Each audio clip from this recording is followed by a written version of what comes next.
숲은 점점 울창해졌고 길은 갈수록 오르내림을 거듭했다.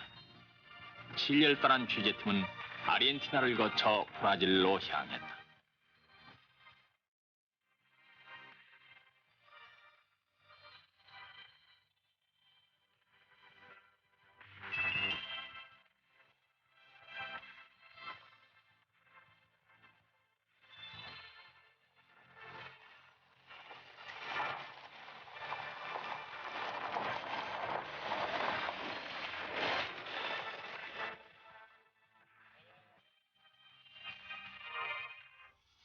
자, 올라갑니다.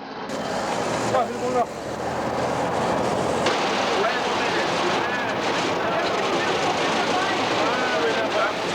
뜻밖으로 취재팀은 자동차를 들여올 수 없었다.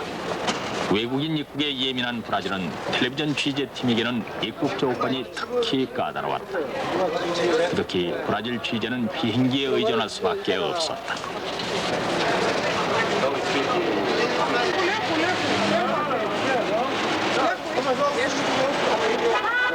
이거 다 적어주고 혹시 감독은 이건 영수증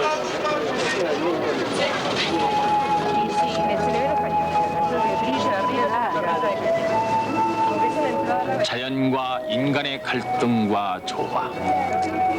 예수도 리오데자네이로는 브라질을 한눈으로 그렇게 표현하고 있었다. 남미 대륙의 반을 차지하는 넓은 국토와 세계 6번째로 많은 1억 4천만 국민이 조화를 이루며 갈등을 빚으며 거대한 브라질을 구성하고 있습니다. 원주민 인디오와 포르투갈 등 유럽인들, 그리고 16세기부터 커피 농장과 사탕수수 밭에 대량으로 투입된 아프리카 흑인들이 묘하게 뒤엉켜 살면서 몽상적이면서도 끈기 있고 정열적이면서도 신중하며 자유분방하면서도 감상적인 브라질 국민성을 자아냈다. 안내 팜플렛 주세요.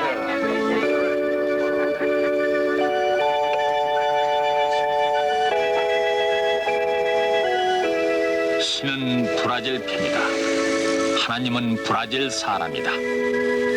항상 낙천적인 이 사람들이 뜬금없이 주고받는 농담 가운데서 하나님을 브라질 사람으로 걸고 넘어지는 이 대목은 그야말로 기가 막힌 농담이었다.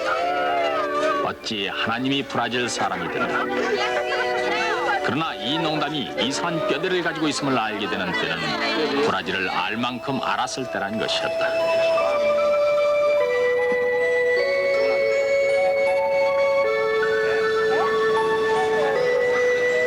저희 세계를 달린다 KBS 특별 취재팀이 아르헨티나를 떠나서 이곳 브라질의 리오데자네이로에서 제일 처음 만난 것은 아이러니하게도 바로 흙에 잠긴 상점의 자물쇠였습니다.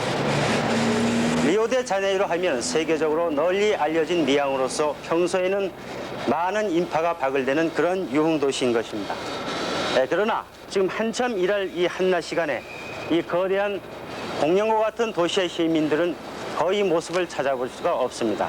지금 보시는 바와 같이 대부분의 상점들은 모두 문을 내렸고 오가는 행인들의 인적은 사뭇 한산합니다. 그렇다면 이 거대한 도시의 시민들은 모두 어디로 갔을까?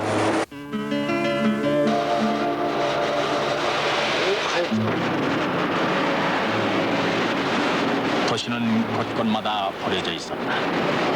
미움. 그곳에서 우리는 살아있음을 만끽할 수 있다라고 표현했던 시인의 생각은 여지없이 면박당하고 있었다.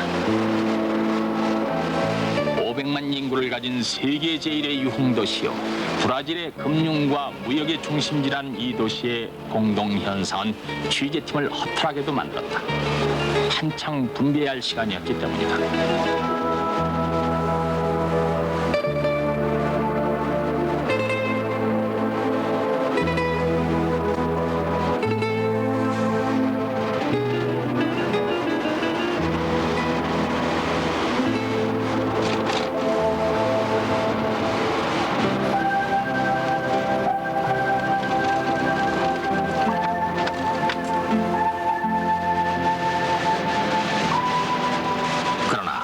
도심을 벗어난 도로에서 도시를 탈출한 차량의 무리를 만날 수 있었다. 재난을 피해서 떠나는 사람들처럼 그 길은 어지럽기만 했다. 사고로 뒤집혀진 트럭 주위에는 깨진 유리병들이 뒹굴고도 있었다.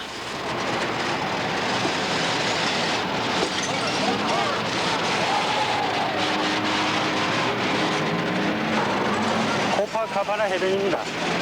역시 예상했던 대로 이곳에는 인파가 넘치고 있습니다. 흔히 삼바와 축구와 그리고 사탕수수로 빚은 카차사 술로 대변된다는 정열적이고 놀기 좋아한다는 브라질의 국민성. 바로 그 브라질 국민성의 일단을 보는 것 같습니다.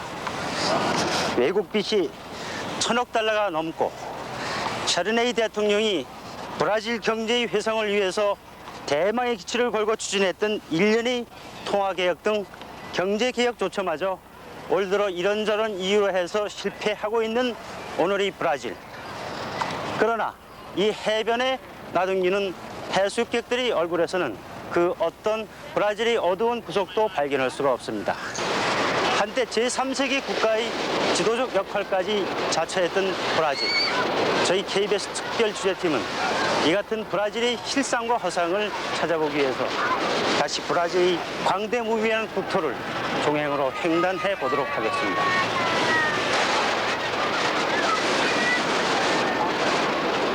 시인의 말이 옳았다. 과연 리오에서 사람들은 살아있음을 만끽하는 것이다.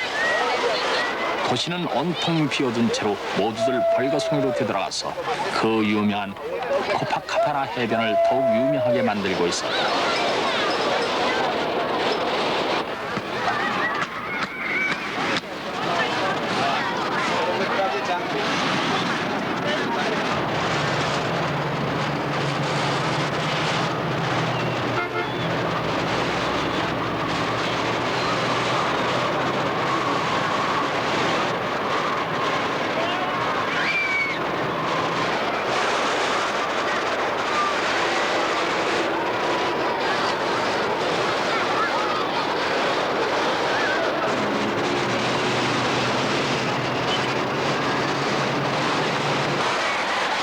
알 수 없는 일이었다. 400억 달러의 외채를 가진 우리나라는 한 푼이라도 더 벌기 위해서 밤잠을 설치고 절약하는데 1,000억 달러 외채를 짊어지고 세계 최대 외채국의 자리에 앉아있는 이 나라 브라질은 어떻게 해서 이렇게 흥청대고 있는가? 우리만 긴장하고 우리만 눈을 비벼 잠을 쫓고 있는 것은 아닐까? 그러나 브라질이 이럴 수 있는 충분한 근거를 이들은 가지고 있는 것이었다. 게으르다는 국민성이나 놀기를 좋아한다는 폐피적인 얘기가 아니라 보다 현실적이고 충분한 근거를 이들은 곳곳에 가지고 있었다. 그 중에 하나로 북동부 그 깊숙한 곳에서도 무언가가 진행 중에 있다는 것이었다.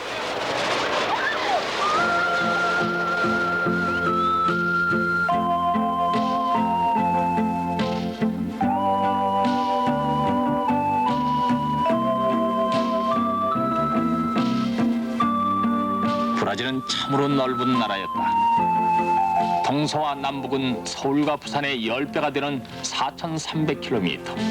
그 넓이는 남한 넓이의 86배나 되는 850만 평방킬로미터다. 브라질은 이 국토를 한 개의 연방구와 3개의 직할구 그리고 23개 주로 나눠서 관리하고 있다.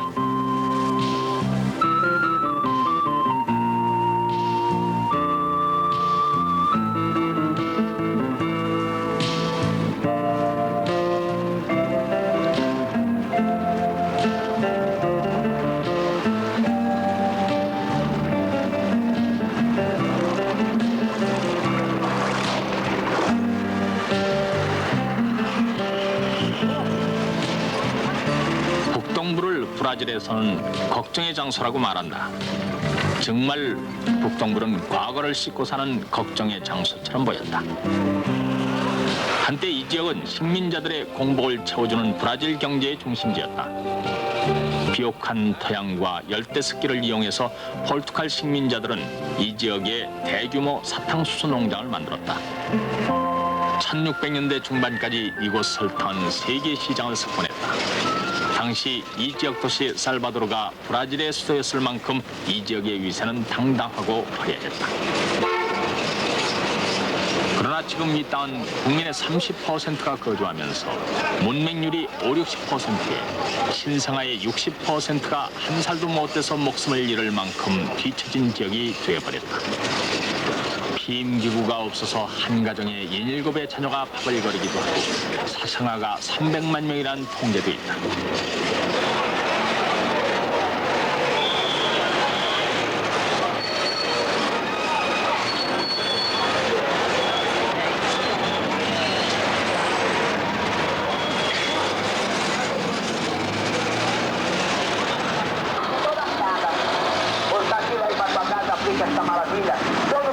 브라질의 자존심이었던 이 북동부 지역이 걱정의 장소로 변해버린 것은 연이어 생산되는 새로운 자원 때문이었다. 고무가 생산되자 경제적 중심이 북서부 아마존 내륙으로 옮겨갔고 철이 생산되자 리오데자네이로로 수도가 이전됐다. 남부의 커피는 상파울루를 일약 세계적 도시로 성장시켰다. 브라질 경제의 80%가 남동부로 집중돼가는 동안 북동부는 경제적 실권을 잃어버린 채 과거를 싣고 사는 걱정의 장소로 변해버린 것이다. 이런 북동부 아마존 유역에 브라질은 드디어 손을 대기 시작했다.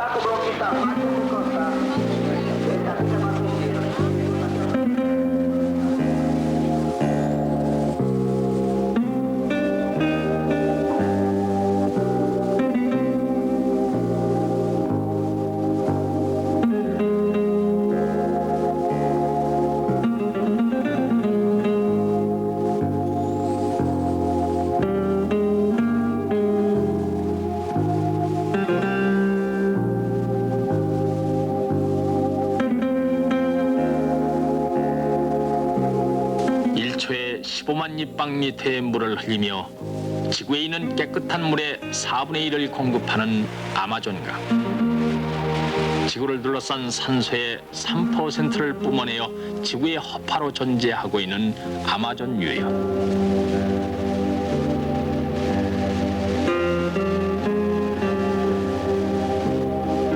총 길이 7,200km에 총 면적 350만 평방킬로미터로 남미 대륙의 4분의 1을 차지하고 있는 아마존강 유역은 약 700억 입방리터의 산림자원을 가지고 있다.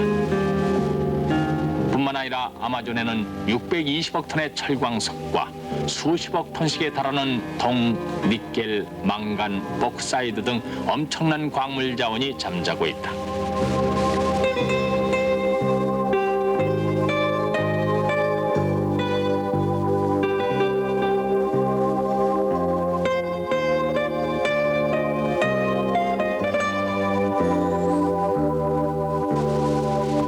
아마존강에는 또 72종족 350만 명의 인디오가 마야나 잉카와 같은 고유 문화를 갖지 못한 채 태어난 그대로의 원시 생활을 하고 있으며 2,000종의 물고기, 3만 종의 곤충, 포유동물들이 녹색의 지옥 아마존강의 분위기를 특징 지어준다. 이 아마존을 브라질이 손대기 시작한 것은 이 속에 파묻혀 있는 엄청난 광물을 캐내서 21세기를 대비하겠다는 것이 첫째요. 그런 과정에서 브라질의 지역 간 격차를 해소하겠다는 것이 두 번째 목적이다.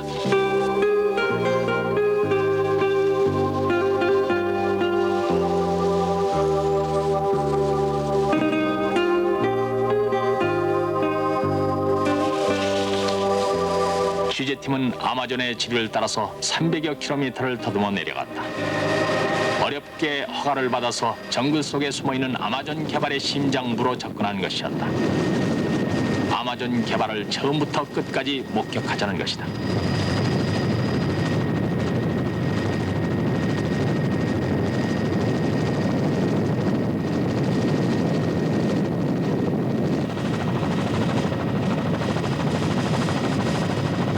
물보라가 보였다. 벨랭항 남쪽 300km 지점 토칸틴스강이었다. 태고부터 흘러오던 아마존의 핏줄 한 가닥을 브라질은 막아놓은 것이었다. 근엄한 자연에 대한 인간의 안쓰러운 도전처럼도 보였고 자연이 인간에게 베푸는 다소의 혜택처럼도 보였다.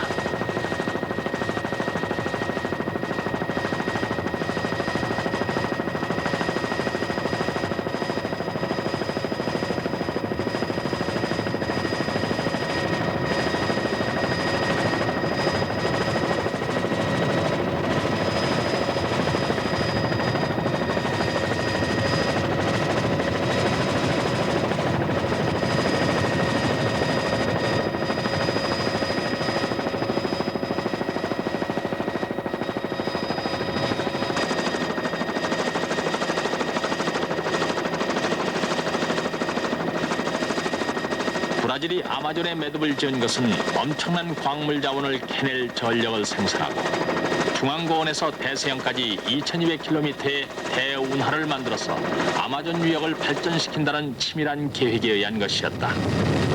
대운하 계획은 지금 추진 중에 있으며 수력발전소는 1984년 12월부터 발전을 시작한 것이다.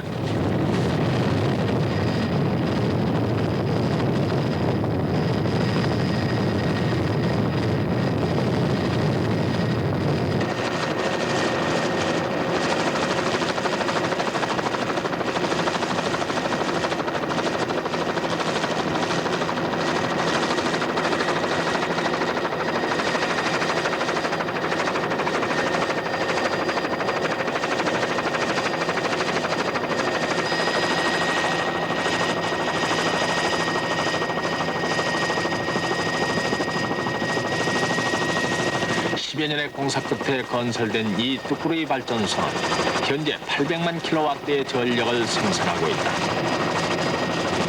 그러나 브라질은 3년 뒤까지 생산 시설을 2배로 늘리고 그 뒤 언젠가는 시설을 3배로 늘린다는 계획을 가지고 있다. 그렇게 된다면 이 발전소에서 2,400만 킬로와트의 전력을 생산하게 돼서 세계에서 가장 큰 그들의 이타이프 발전소보다 2배 이상의 전력이 나오게 되는 것이다. 뭔가 브라질의 야심이 큰 무게로 느껴져 왔다.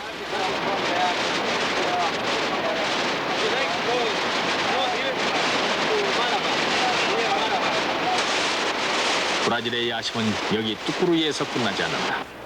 이들은 지금 아마존의 엄청난 물에서 눈을 떼지 않고 있는 것이다.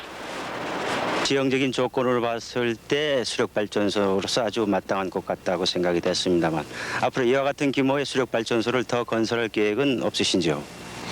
torno de umas 20 a 25 usinas na bacia do Aragão. 우리는 24 내지 25개 가량의 수력 발전소를 더 건설할까 연구하고 있습니다. de 20 a 25 아마존에는 상상할 수 없을 만큼 부존 자원이 많기 때문에 무진장한 전력이 필요합니다. 우리는 1,000만 내지 2,500만 킬로와트의 전력을 더 생산할 수 있을 것입니다.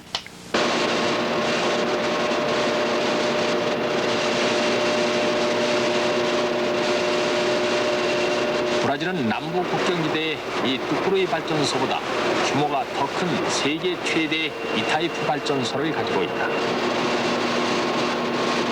그러나 브라질이 이 뚜꾸루이 발전소에 더 많은 집념과 의욕을 가지는 것은 이타이프 발전소가 브라질, 아르헨티나, 파라과이 3개국 공동 관리인데 반해서 이 댐은 브라질이 독자적으로 소유하고 있다는 점과 그보다 중요한 또 한 가지 이유는 이 발전소가 더 많은 이익을 가져다 줄 것으로 믿기 때문이다.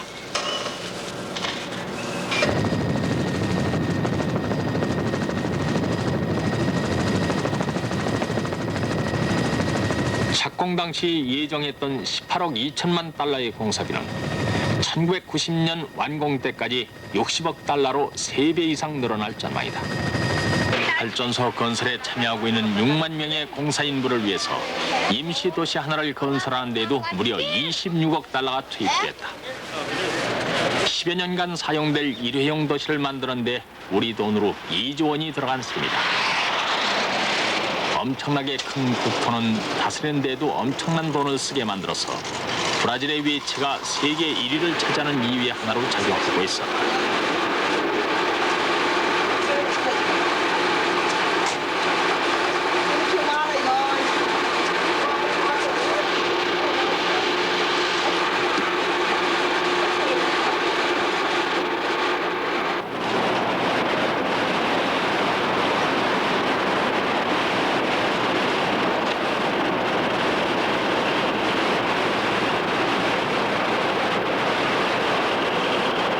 아무튼 브라질은 그 많은 부담을 무릅쓰고 뚜꾸루이 발전소를 건설해 나가고 있다. 그 강한 집착은 아마존에 잠자고 있는 무진장한 자원을 캐내는 데 전력을 제공한다는 것과 그 과정에서 중부 밀림 지역을 발전시킨다는 것이다. 취재팀은 여기서 다시 이 전력이 흘러드는 광산 개발 현장으로 파고들었다.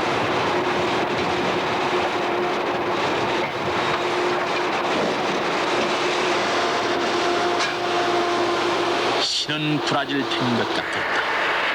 과연 하나님은 브라질 사람만 같았다. 브라질 편 하나님이 산맥 하나, 산 전체를 온통 광석으로 만들어 브라질에 내려놓은 것 같았다. 감히 하나님의 국적을 운운하던 이들의 농담을 이제야 드디어 이해할 수 있었다.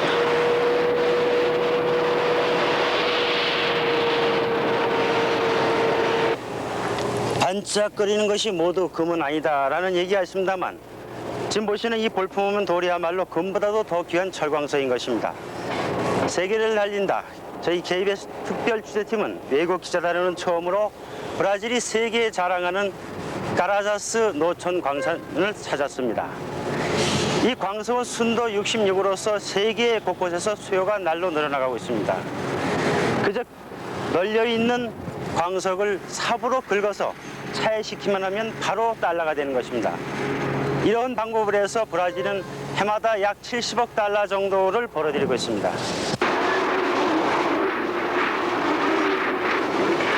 벨랭 남쪽 550km 지점에서 파들어갈 필요도 없이 그냥 떠내기만 하면 달러가 되는 카라자스 노천 광산은 세계가 400년을 쓸 수 있는 180억 톤의 철광석을 쌓아두고 있는 것이었다. 산 전체가 철광석 덩어리였다. 철과 망간, 니켈과 주석, 구리, 버크사이트 그리고 금 등의 광석을 보유하고 있는 이 광맥은 동쪽으로 더듬을수록 더욱 더 많은 매장량이 있을 것으로 판단되고 있다. 산은 붉고 돌은 반짝였다.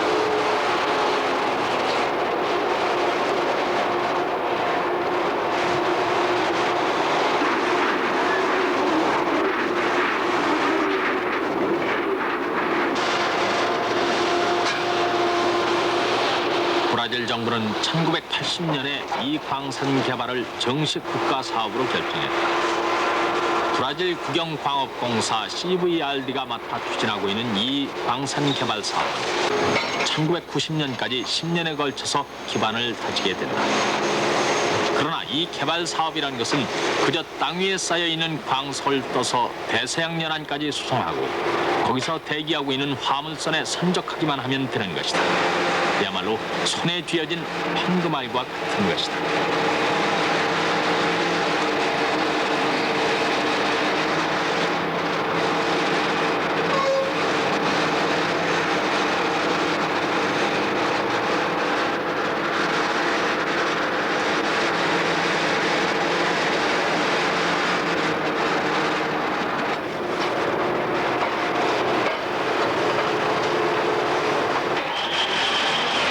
한 대에 170톤을 담을 수 있는 덤프트럭과 높이 15m의 채굴기들이 쉬지 않고 움직이면서 작년부터 1년에 1,500만 톤을 떠낸다.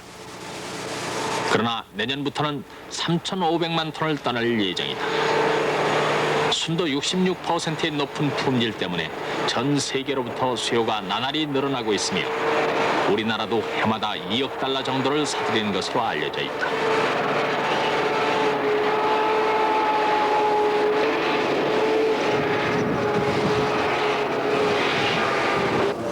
For CVRD, it's important to have a continued new work from our company. From Brazil, it's very important.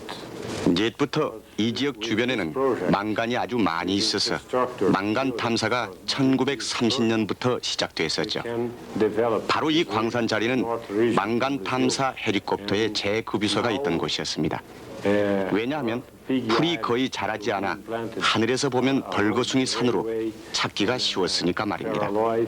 헬리콥터를 탄 지질학자가 유독 이 지역에서 풀이 자라지 않은 것이 이상해서 조사를 해보니까 철분 때문이라는 것을 알아냈고 산이 모두 철덩어리라는 것을 확인했다고 합니다. 그때가 1967년이었습니다.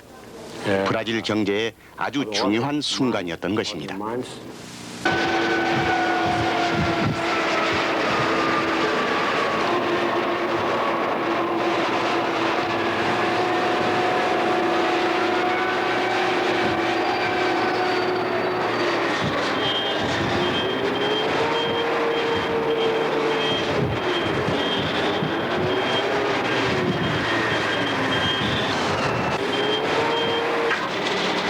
이들은 앞으로 뚜꾸레이 발전소가 완공되면은 철광과 기타 광물을 직접 재련해서 부가가치를 높일 목적으로 재련소를 건설해 놓았다. 아마존에 왜 그렇게 거대한 발전소를 건설하고 있는 것인가를 드디어 알 수 있었다. 광석을 떠서 수송하고 배에 옮겨 실으면 그만인 이 단순 공정에 투자되는 비용은 무려 330억 달러다. 전인 미답의 내륙 지방에 수송로를 만들고 그 끝에 수출항을 건설하는 데 엄청난 비용이 드는 것이다.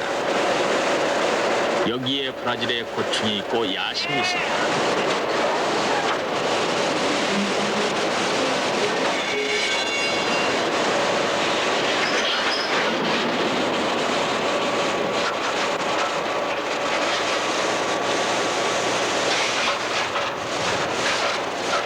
재작년에 완공된 890km의 철로 위를 160대의 화물 차량이 광물을 실어 나르고 있었다.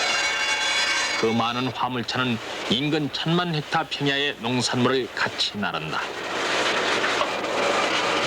발전소와 광산과 철로와 수출 항구로 이어지는 이러한 연계체제는 드디어 브라질이 오랫동안 노려왔던 내륙 개발을 실현시켜주고 있었다. 그뿐 아니라 12,700개의 일자리를 만들어서 인구 밀도 0.7명밖에 되지 않던 이 지역에 인구를 유입시켰고 교통난을 해소했다.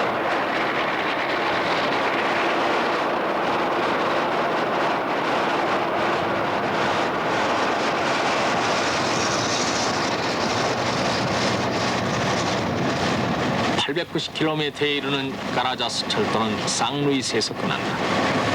거기서 다시 2km에 달하는 컨베이어 벨트를 거쳐 광물은 우두에 대기 중인 수출선에 투입된다.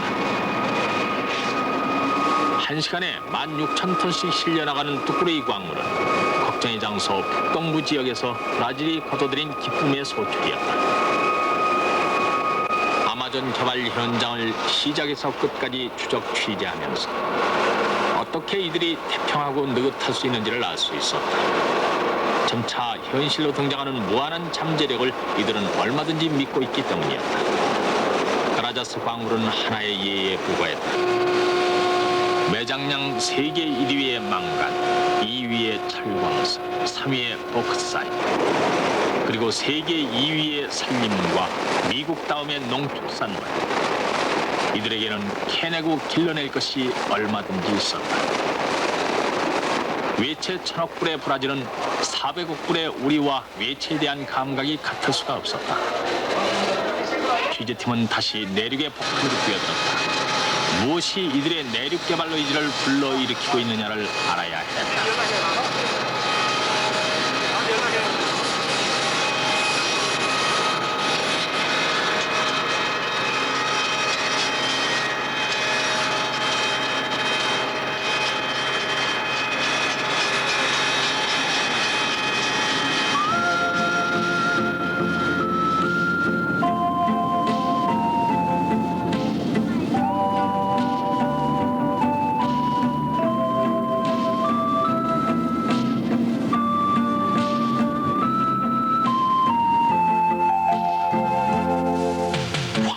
고원 위에 도시가 있었다.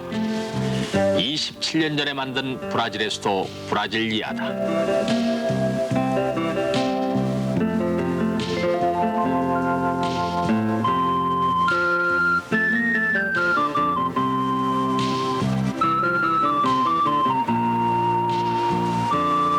최초의 21세기형 도시로 불리우는 브라질리아는 우선 도시 구조부터가 의도적임을 알 수 있었다.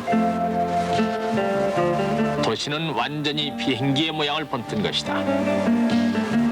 주택과 상가 등 주거 시설은 날개 부분에 자리 잡고 있다. 병원과 은행과 유통시설 등 공공건물은 심장과 같다 해서 비행기 동체 부분에 배치했다.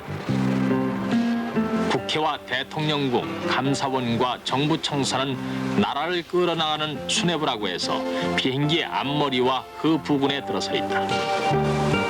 미래를 향한 영원한 전진 비행을 다짐하는 것이었다.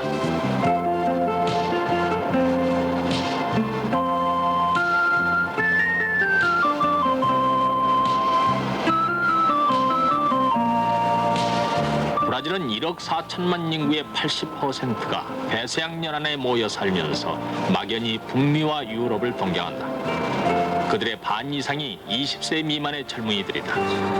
이들에게 희망을 줄 새로운 그 무엇이 필요했다. 반면에 국토의 대부분인 깊숙한 내륙 땅은 무진장한 자원이 잠자고 있고 인구 밀도 한 사람이 되지 않는 땅이 반이 넘었다. 이런 필요 조건, 저런 충분 조건으로 브라질은 수도를 내륙으로 이전할 것을 결정했다. 대서양 연안에서 1000km, 옛 수도 리오데자네이로에서 900km 떨어진 깊숙한 내륙 황무지에 4년 동안 공사 끝에 기하학적 무늬의 수도를 만들었다.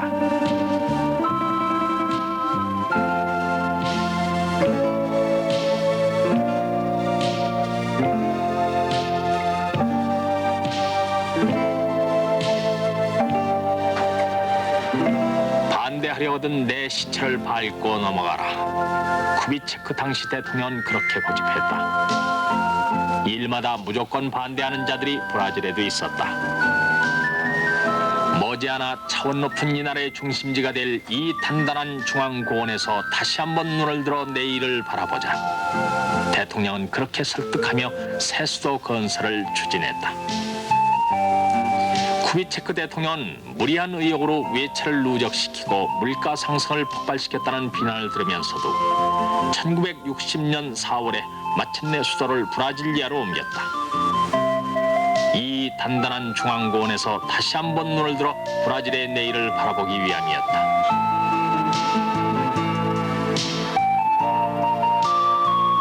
Brasília ofereceu respostas admiráveis ao meu país. Haja vista o que aconteceu, o que está acontecendo com 브라질리아는 지난 27년 동안 social e 국토 econômico 개발에 뜨거운 의욕과 관심을 불러일으켰습니다. sistema universitário 문화적, 정치적, 행정적인 차원에서 이 나라의 발전을 초래한 것은 물론이고 fazem 직접적으로도 이 방대한 국토를 통합시켜 준 nas mais 것입니다. diversas especialidades. 예를 들면 과거 아마존 지역은 1평방킬로미터당 인구가 2사람도 되지 않았습니다. E somente 그러나 브라질리아로 수도가 옮겨온 뒤에 물론 처음에는 사람들이 들어오지 않았지만 차츰차츰 늘어났고 이에 따라서 내륙 지방에도 인구가 많이 들어섰습니다. 개발의 욕구가 일어난 것이죠. 또 브라질리아에는 4만 5천 명의 학생을 가진 대학이 있습니다. 이런 고급 두뇌들이 배출돼서 내륙으로 퍼져나갑니다. 브라질리아가 전진기지나 보급기지가 된 셈이죠. 브라질리아가 이 넓은 대륙의 중심에 있음으로 해서 남북과 동서를 연결하는 일이 매우 수월하게 풀려나가기도 합니다. 한마디로 말하자면 브라질리아는 내륙 개발에 대한 직접적인 효과는 물론이고 의욕을 북돋우는 상징적인 의미를 가지고 있는 것입니다.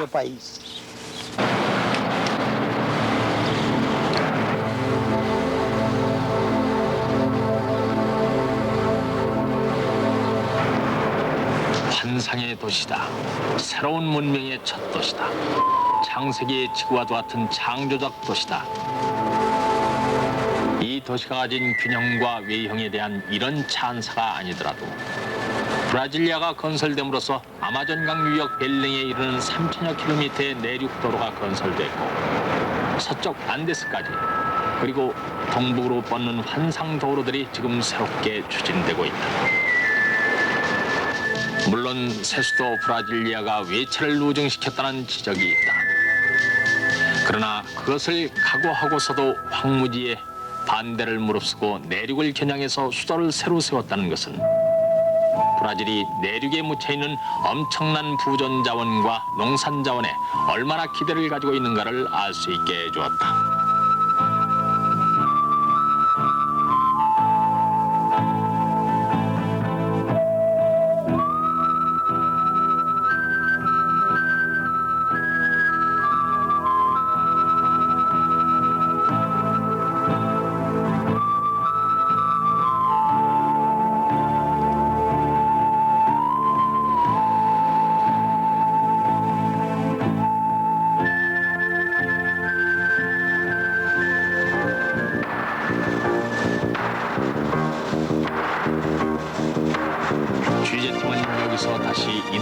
새로운 내륙도로를 달렸다. 이들이 확대 재생산할 농산자원의 잠재력이 얼마나 되는가를 눈으로 보고 싶었다.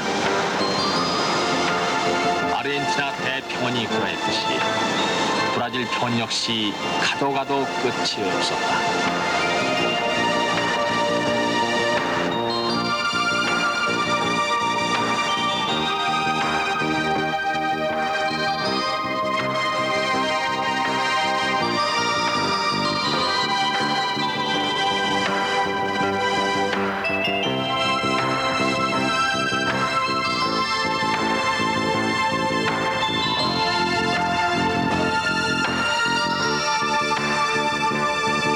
(70여 개) 회사를 가진 OK그룹의 농장은 간선도로 인근에 자리 잡고 있었다.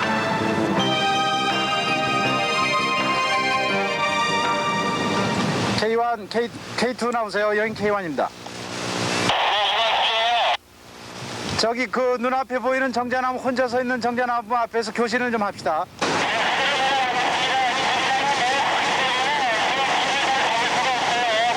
K2 나오세요. 지금 뒷차가 고장인데 그냥 필요 없이 그냥 2대만 오세요. 가능한 대로.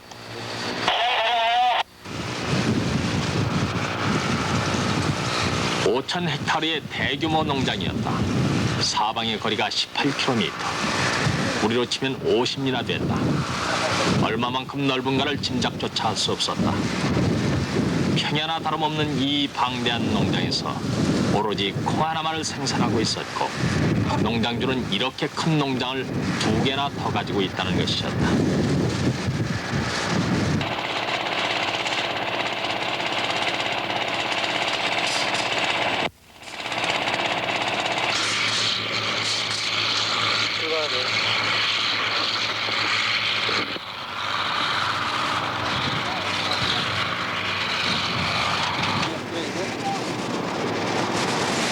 세계 2위의 생산량을 자랑하는 브라질 콩은 1년에 6천만 톤을 거둬들인다. 이 넓은 OK 농장이 1년 소출량은 5천 톤, 수출액 22만 달러다. 농부 25세, 트랙터 26대가 이 넓은 농장의 인원과 장비였다. 지금은 1년에 단 한 번 수확하지만 내년부터 관계 시설을 갖추기만 하면 산모작이 가능하다 했다. 생산량이 3배로 늘어가는 것이다. 지금까지 관계 시설이 돼 있지 않아서 훨씬 더 많은 생산량을 놓치고 있는 것이었다. 브라질은 미국에 이어 세계 2번째 농업국이다. 커피와 바나나, 오렌지는 세계 1위를 차지하고 있고, 콩과 사탕수수, 코코아는 2위다. 엄청난 생산지인 서부 내륙은 수송로가 없어서 농산물 80%만 동부 도시에 수송되고 그 나머지는 그대로 썩어가고 있는 실정이다. 오히려 싸게 먹히는 것이 수입품이다. 불비한 수송수단과 영농기술만 해결할 수 있다면 브라질 농산물은 급속도로 무기가 될 가능성을 가지고 있었다. 콩, 브라질 콩이 20년 만에 세계 2위로 불쑥 치솟은 것이 그 대표적인 것이다.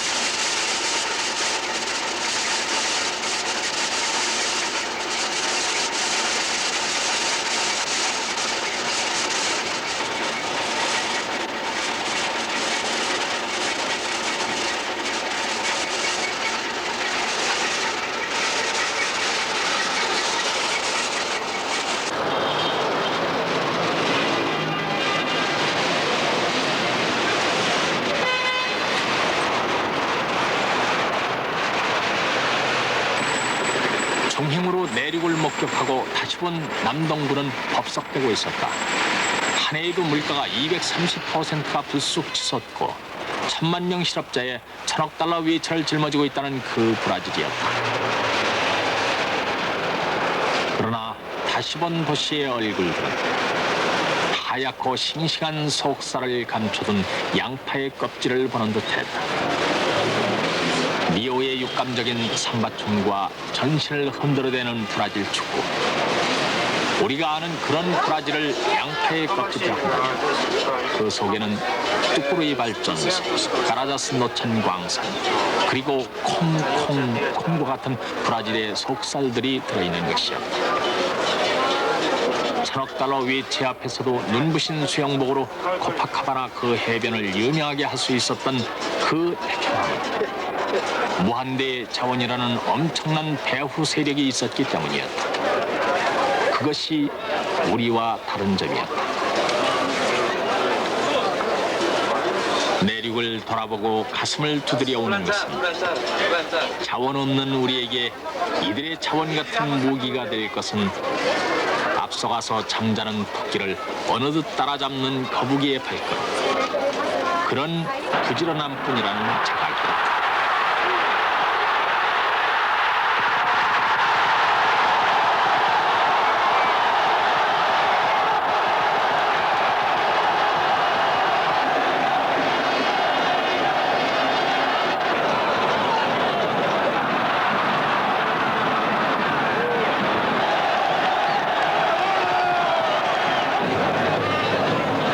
축구의 나라 브라질, 삼바의 나라 브라질.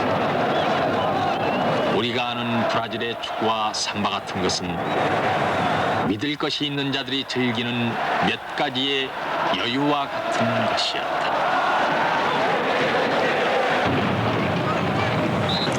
신은 브라질 편이다. 그리고 하나님은 국적이 브라질이다.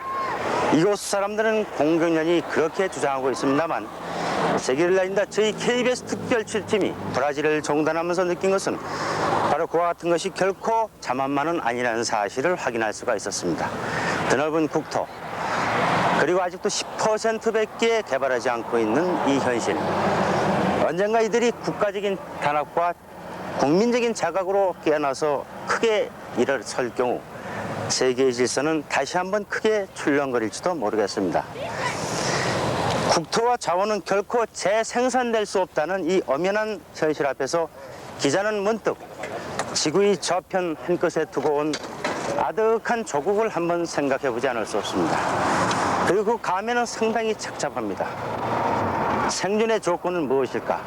그 대답은 지극히 자연스러울 수밖에 없습니다. 그리고 그것은 바로 생존의 조건을 위한 우리들 모두의 새로운 각오와 자각이라는 바로 그런 점인 것입니다.